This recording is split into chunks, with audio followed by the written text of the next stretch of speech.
Welcome back to Major Antonio's presentation of Sea Life in Nelson's Time by John Masefield.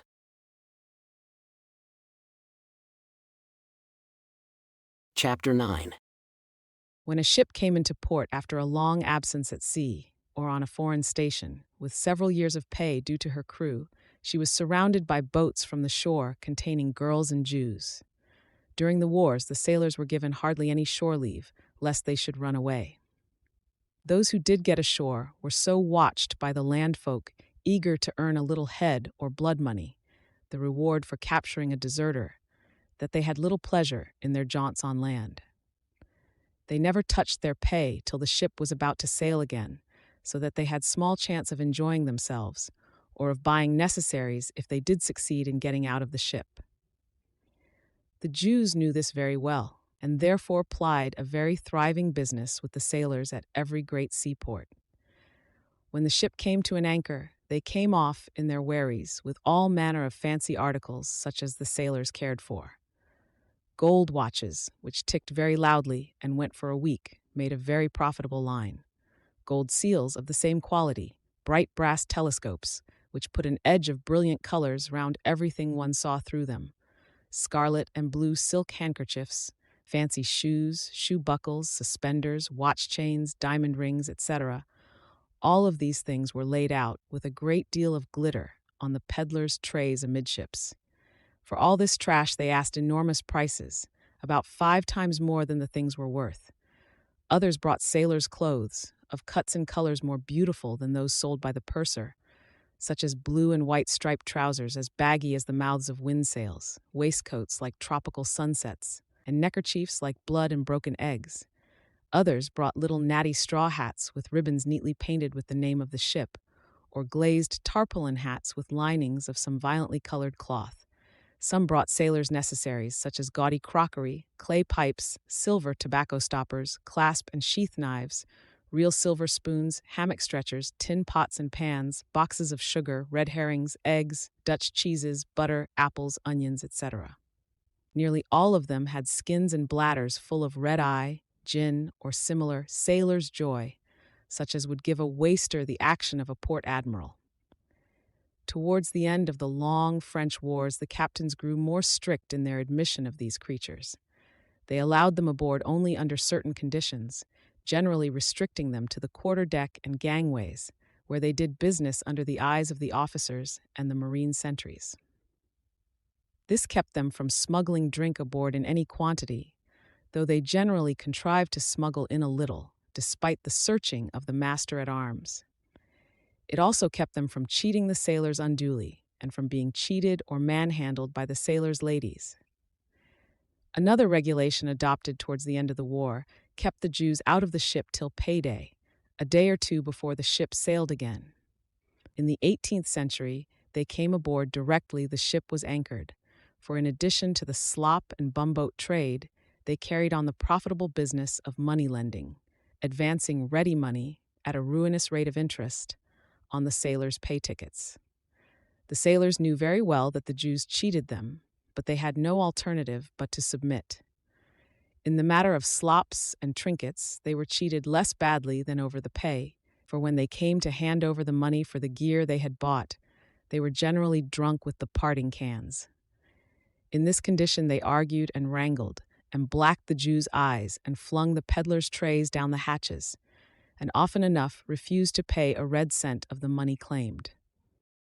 However, as Marryat says, the Jews' charges were so extravagant that if 1/3 of their bills were paid, there still remained a profit. When the strangers were turned out of the ship on payday nights, there were some lively scenes between the sergeant of marines, or the master-at-arms, and the sailors and Jews who felt themselves cheated. In the old days, when a man of war came into a home port, the boatmen on the alongshore made their bargains with the women of the town. They charged each woman several shillings for the trip out to the ship, the women stipulating that if they failed to please the sailors, the fare should not be paid. This stipulation made the boatmen very careful what women they took with them. They rowed out only the prettiest and the best dressed, for if the women were not chosen by the sailors, they lost their fare and had all their trouble for nothing. Besides, the lieutenants were very jealous of the reputations of their ships. It was not unusual for a lieutenant to overlook the boatloads as they came alongside, and to refuse to admit any ugly women or any woman not smartly attired or freshly painted. When the boats came alongside, each man slipped down the gangway, made his choice, and carried her down to the berth. We would add that most of the sailors were young men, that they sometimes stayed several years away from England without so much as seeing a woman, and that a lower deck, at that time, was neither refined nor prudish. A woman so chosen remained aboard with her chooser, or with any other man whom she preferred. The protector, or fancy man, kept her with him while the ship remained in port, sharing his allowance with her, and buying her little delicacies from the bumboats which came alongside. A man of war of the first rate had frequently 500 women aboard at the same time, each woman being ready to swear that she was the lawful wife of her protector. With the women came drink, and what with the drink and the women, the ship's discipline came to a stop. The master-at-arms searched every woman who came aboard for bladders full of spirits, scent bottles, etc., etc. Marines kept guard on the chains overlooking the ship's sides, so that no drink should be conveyed through the ports from shore boats. The head ports were barred in. The sentries guarded the forecastle, so that no man might lower a bucket privily over the bows. Every boat which came alongside was searched by the ship's corporals. Every boatman who came aboard was examined and felt. But, with all these precautions, the red-eye came aboard. Nothing kept it out very long. It came aboard a little at a time, inside cocoa nuts, balls of lard, oranges, or anything with tolerable cubic capacity. When it had come aboard, the lower deck became a pandemonium. The men and women drank and quarreled between the guns. The decks were allowed to become dirty. Drunken sailors could be found lying under each hatchway. Drunken women were continually coming aft to insult the officers, or to lodge some complaint outside a lieutenant's province. Sometimes the women ran aloft to wave their petticoats to the flagship. Now and then they fell from aloft while performing this maneuver, and so broke their necks and came to an unhappy end. In some ways they may have been of benefit to the sailors. Though they cheated them themselves, they kept others from cheating them. They were not without tenderness, nor were they so unfaithful as most people would suppose. In many cases, the sailors married them. In others, the women grew so fond of their protectors that they followed the ship by land if she were ordered, say, from Spithead to Sheerness or to some other home port. It was not unusual for a monstrous regiment of women to march right across England so that they might join their mates on the other side. When a ship set sail after a long sojourn in a home port, there was a great deal of misery upon the lower deck. The sailors, or at any rate the tender-hearted ones, were melancholy. The women were either crying or drunk. The Jews were clamoring for their monies. The bumboat people wanted their bills paid. And the sailors were drinking parting cans and hoping to pay their debts with a loose foretopsail. Before the Marines drove the women out of the ship, the tender-hearted sailors came aft to the captain for permission to take their wives to sea with them. A line of battle ship often carried as many as a dozen women to sea.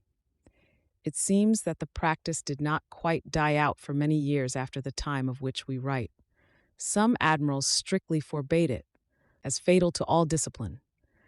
As a rule, however, the married warrant officers, and perhaps a few men, obtained leave to take their wives with them, on the understanding that misconduct would involve their instant dismissal.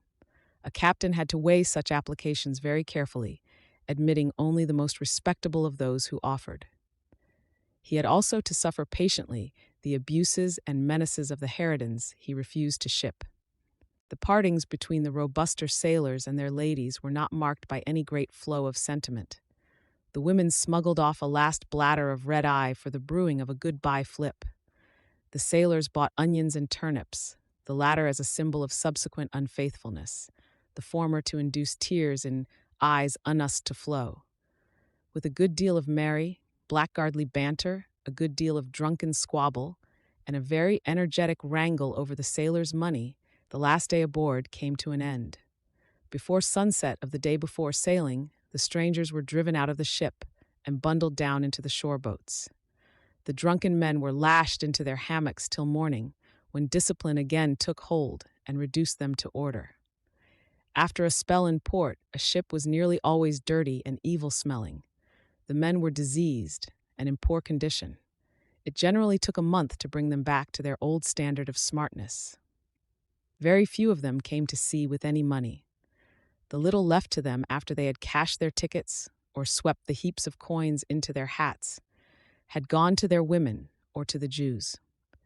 After the wars, our roads were thronged with sturdy beggars who had been in the king's ships and had wasted their substance in the home ports. It is said that the number of loose women in Portsmouth decreased at that time from 20,000 to about a fifth of that number. The custom of admitting women to the ships was not abolished for many years, barely more than 60 years ago. In the early 40s, the captain of a frigate in the West Indies sent ashore for 300 women so that every man and boy aboard might have a black mistress during their stay in the port. A white planter supplied the women from his plantations. The lieutenants were not allowed to keep women on board, but until the beginning of the 19th century, the midshipmen and some of the junior wardroom officers indulged as licentiously, with as little authoritative restraint as their inferiors. An old naval surgeon, writing in 1826, tells us that he knew of several fine lads who died miserably from perseverance in their debauched habits. After the first decade of the 19th century, the captains were more careful of the manners of the young gentlemen. Their vices, if practiced at all, were then practiced ashore, out of the captain's jurisdiction. After 1814, the service was purged of some of its vicious officers by the examination known as passing for a gentleman, to which we have alluded elsewhere. The songs most popular among the sailors were not always those purporting to deal with life afloat. Their most popular song was a song very popular ashore. It is still well known, though the old name for it, Drops of Brandy, is now nearly forgotten. The tune is an old country dance tune. The words the sailors sang to it are the familiar, "And Johnny shall have a new bonnet, and Johnny shall go to the fair, and Johnny shall have a blue ribbon to tie up his bonny brown hair. And why should I not love Johnny? And why should not Johnny love me? And why should I not love Johnny, as well as another body?" The tune is simple and beautiful. When the marines and wasters manned the capstan to weigh the anchor aboard one of these old ships of war, the pipers struck up drops of brandy to put a heart into the jollies as they hove around. It was sung by many merry sailors over their grog in the dark sea snuggeries between the guns. A tune which kept many a miserable pressed man from going over the side should be reverently treated. The tune the fifers played to call the sailors to the grog tub was Nancy Dawson, a tune well known to everyone as Sally in Our Alley. The double-double-double beat, which drummed the men to quarters, is also well known as Hearts of Oak, a song still popular in many parts of England. After these, the best-known song was that known as Spanish Ladies, a beautiful old song, long popular at sea and still familiar to many people. It has been quoted so often by so many popular writers that we must apologize for reprinting it. It is still sung at sea, especially aboard American merchant vessels. The Americans sing it with various alterations. Farewell and adieu to you fine Spanish ladies. Farewell and adieu all you ladies of Spain, for we've received orders to sail for old England, and perhaps we shall never more see you again. Chorus. We'll rant and we'll roar like true British sailors. We'll range and we'll roam over all the salt seas until we strike soundings in the channel of old England. From Ushant to Scilly 'tis 35 leagues. We hove our ship to when the wind was sou'west, boys. We hove our ship to fore to strike soundings clear. Then we filled our main topsail and bore right away, boys, and right up the channel our course we did steer. We'll rant and we'll roar, etc. The first land we made it is known as the Deadman, next Ram Head near Plymouth, Start, Portland and White. We sailed past Beachy, past Fairley and Dungeness, and then bore away for the South Foreland Light. We'll rant and we'll roar, etc. Then the signal was made for the Grand Fleet to anchor, all in the Downs that night for to meet. So stand by your stoppers, see clear your shank painters, haul all your clue garnets, stick out tacks and sheets. Chorus. We'll rant and we'll roar, etc. Now let every man toss off a full bumper. Now let every man toss off a full bowl, for we will be jolly and drown melancholy in a health to each jovial and true-hearted soul. Chorus. We'll rant and we'll roar, etc. Many of Charles Dibdin's songs were popular in our fleets and naval hospitals. His most popular song appears to have been Tom Bowling, a song which seems to have continued in the popular favor until our own time. His songs sent so many young men to the Tower, tender as naval recruits, that the government pensioned him. It was hardly possible for human beings to live contentedly under the iron regulations of a man of war. One has but to read the books left to us by the sailors to realize the peculiar horror of the life between decks. Cooped up there, like sardines in a tin, were several hundreds of men, gathered by force and kept together by brutality. A lower deck was the home of every vice, every baseness, and every misery. The life lived there was something like the life of the Negro slave who happened to be housed in a gale. It is not strange that the men sometimes revolted and broke out in open mutiny in order to obtain redress. The story of the mutiny of the Bounty, in which the men were hazed into turning their obnoxious officers adrift in an open boat, is well known. The stories of the mutinies at the Nore and at Spithead are also familiar. The seamen concerned in these latter mutinies have been held up for execration, but we would ask the indignant reader to learn something of the sufferings which prompted them, and of the temperate and manly way in which they made their wants known. They asked for a slight increase of pay, amounting to about 3d. a day for each man, so that they might be able to support their wives and families. They asked for an occasional day ashore, for fresh vegetables when in port, for better food, and for more humane treatment for their wounded. They also asked that they might be paid in cash instead of by ticket, and that the pay of the wounded might not be stopped while they lay in their hammocks under the surgeon's hands. They had suffered much from the treatment of some of their officers, but their attitude towards these men was singularly humane. They towed one brutal lieutenant ashore on a grating, and they very nearly hanged a marine officer for firing on a boatload of delegates. With these exceptions, they acted throughout with a moderation as praiseworthy as it was astonishing. They were less temperate aboard HMS Hermione, a 32-gun frigate commanded by Captain Hugh Piggott, the son of an admiral. Captain Piggott was one of the most tyrannical and cruel officers who ever held command. He maddened his crew by repeated acts of cruelty, which culminated at last off the South American coast.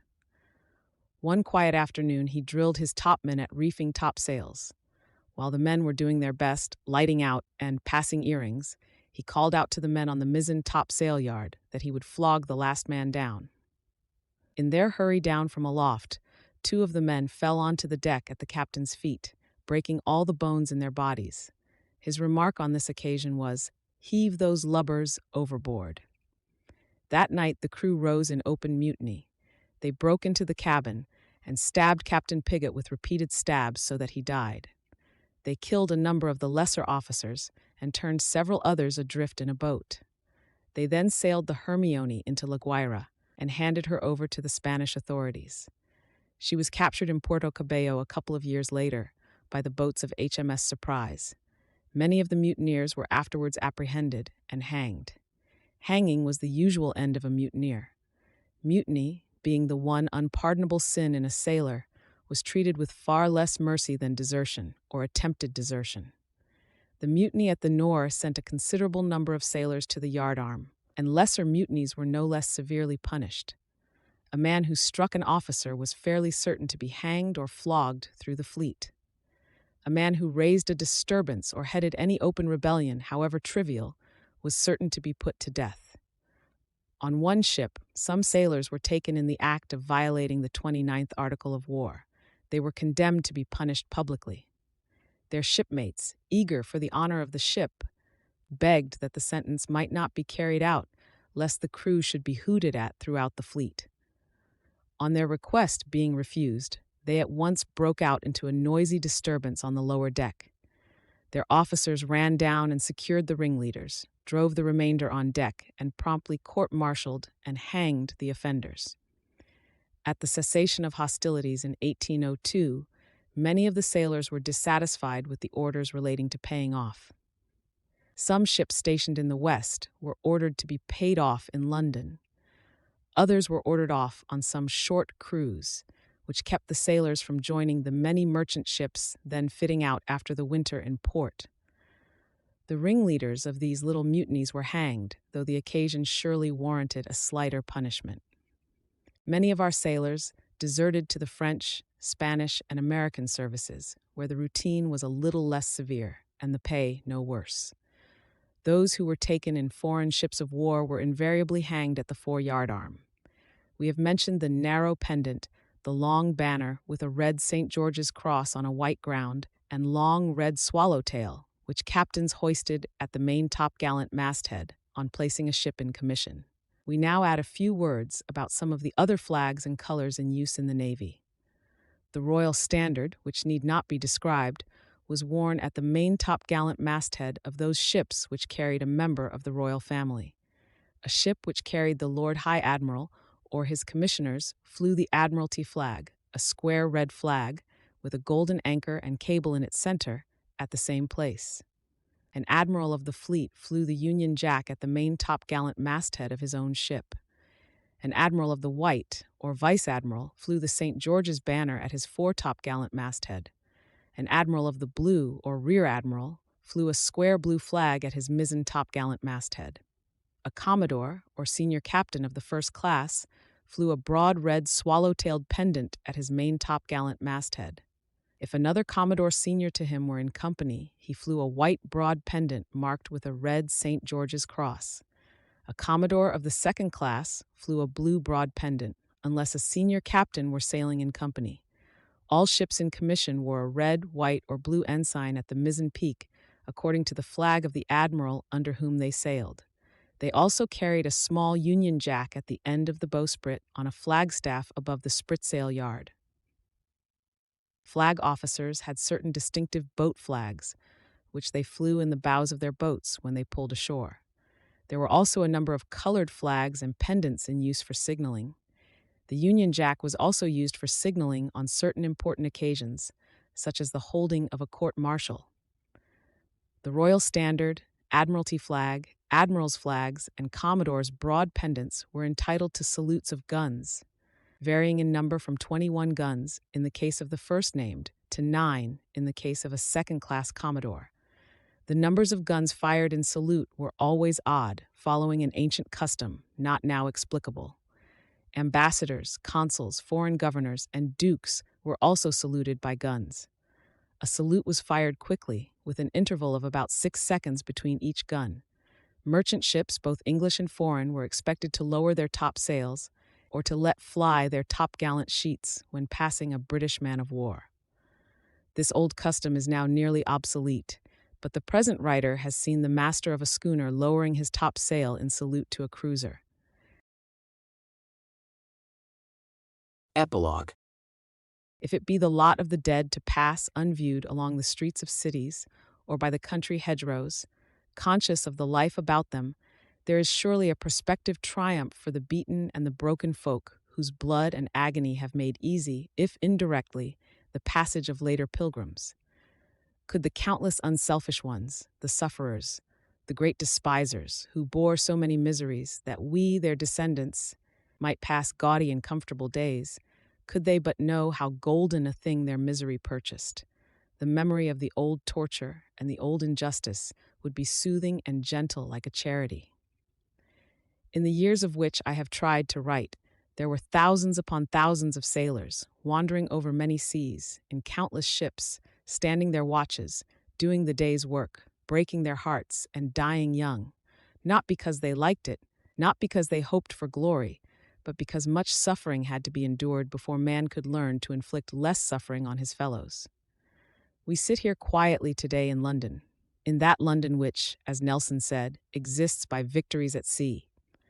Our great ships go thrashing hither and yon, turbulent and terrible, like islands of living iron.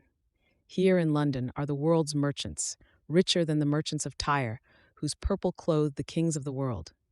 Aboard those ships are the English sailors, the finest men afloat, living cheerfully the lives they have chosen, under humane and just captains. There is no London merchant telling over gold in his counting house, no man-of-war's man standing his watch at sea, who does not owe his gold or his rights to the men who lived wretched days long ago aboard old wooden battleships under martinets. In order that they might live as they live, what misery, what blood and tears, fell to the portions of those who went before making straight the paths. For every quiet hour here in London, for every merry day at sea, what hecatombs were necessary. In order that our days might be pleasant, those thousands of long-dead sailors had to live and suffer. They passed rough days, living hard, working hard, and dying hard. In order that we might live in peace at home, they were dragged with blows and curses from their homes. In order that we might walk erect among men, they cringed before tyrants and lost their manhood at the gangway. In order that we might live on the luxuries of the world, brought from the east and the west, things of great cost, wines and spices, they were content, those great despisers, to eat salt junk and drink stinking water. They passed, those mighty ones, in the blackness of the cockpit, in the roaring hell of the gun deck, that we might hear no noise of battle. They were well pleased to live among thieves and infamous folk, that our conversation might be virtuous and our ways right ways. That suffering of theirs has, perhaps, been rewarded by the vision of the ease they won for us. Their spirits may be moving about us, touching us, rejoicing that evil days should have purchased happy days, and well content that misery should have brought such treasure. Let us hope so, at any rate. Let us think, too, that patriotism in its true form is of the kind they gave. It is not a song in the street, and a wreath on a column, and a flag flying from a window, and a pro-bore under a pump. It is a thing very holy, and very terrible, like life itself.